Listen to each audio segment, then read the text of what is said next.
वन्दे मातरम् वन्दे मातरम् सुजलां सुफलां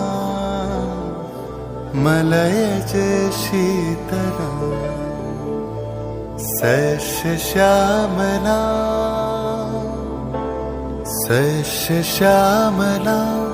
मातरं वन्दे मातरम्। 1908 সালের 11ই আগস্ট কিংসফোর্ডে বন্দে মাতরম বলার দোষে যে বালককে বেত মারার হুকুম দিলেন ব্রিটিশ সরকার, তারই পক্ষে দাঁড়িয়ে ক্ষুদিরাম বসু ও প্রফুল্ল চাকি সাহেবের ফিটন গাড়ি লক্ষ্য করে বোমা চালালেন মুজফ্ফরপুরে। সাহেব নিহত হলেন না, তবু নাবালক ক্ষুদিরামকে ফাঁসির হুকুম দেয়া হল। জননী গুলোহ তুলে বক্ষে শান্তনবাস দেহ তুলে চোখে কাঁদিছে তব চরণ তলে 30 কোটি নরনারী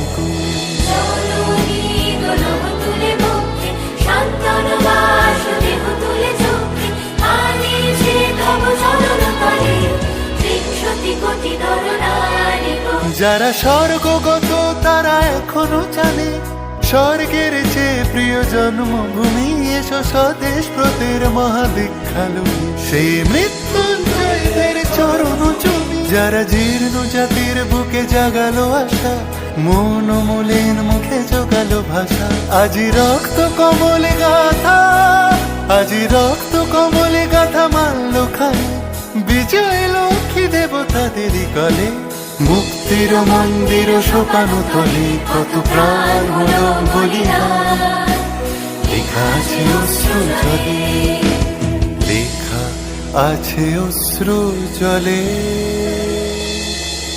9 সেপ্টেম্বর 1915 ইংরেজদের সঙ্গে সম্মুখ সমরের স্বাধীনতা ছিনিয়ে নিতে অস্ত্র আনার পরিকল্পনা করেন যতীন্দ্রনাথ মুখোপাধ্যায়। বালেশ্বরে সঙ্গীদের নিয়ে জাহাজ থেকে সেই অস্ত্র নামাতে গেলে ইংরেজ বাহিনী তাঁদের ঘিরে ফেলে। বুড়িবালমের তীরে লড়াই বাঁধে বিরাট ইংরেজ বাহিনী বনাম বাঘা যতীন ও তার 4 সতীর্থদের। এককালে শুধু ভোজালি হাতে যিনি বাঘ মেরেছিলেন, সেই বীর সেদিন লুটিয়ে পড়লেন। আমি হাসি হাসি পড়ব ফাঁসি দেখবে ভারতবাসী ও মা হাসি হাসি পড়ব ফাঁসি দেখবে ভারতবাসী একবার বিদায় দে মা ঘুরে আসি।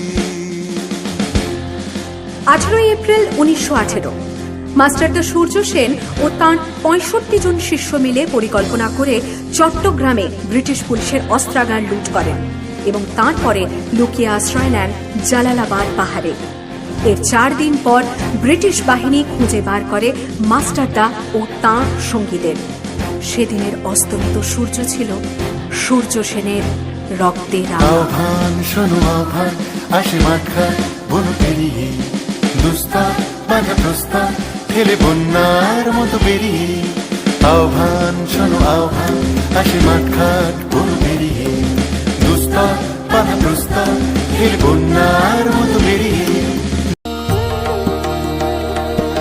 29 সেপ্টেম্বর 1942 তমলুকের মাটিতে কয়েক হাজার ভারতীয়কে নিয়ে যিনি পুলিশ স্টেশন ঘেরাও করার লক্ষ্যে হেঁটেছিলেন, সেই সত্তরোর্ধ্ব মাতঙ্গিনী হাজরা পুলিশের নির্মম গুলিচালনা ও লাঠিচার্জ সত্ত্বেও তাঁর হাতের পতাকাটি মাটিতে লুটোতে দেননি।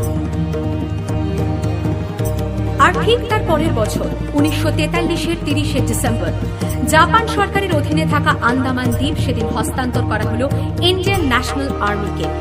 পোর্ট ব্লেয়ারের মাঠে তিরঙ্গা পতাকা তুললেন সুভাষচন্দ্র। এটাই স্বাধীন ভারতের মাটিতে প্রথম তেরঙ্গা ঝান্ডা। আইএনএর commander in chief Subhas Chandra Bose হলেন ভারত, যাকে স্বীকৃতি দিয়েছিল 18টি দেশ।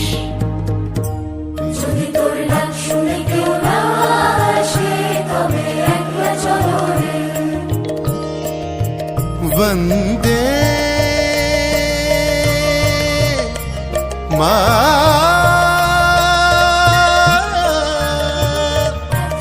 मातरम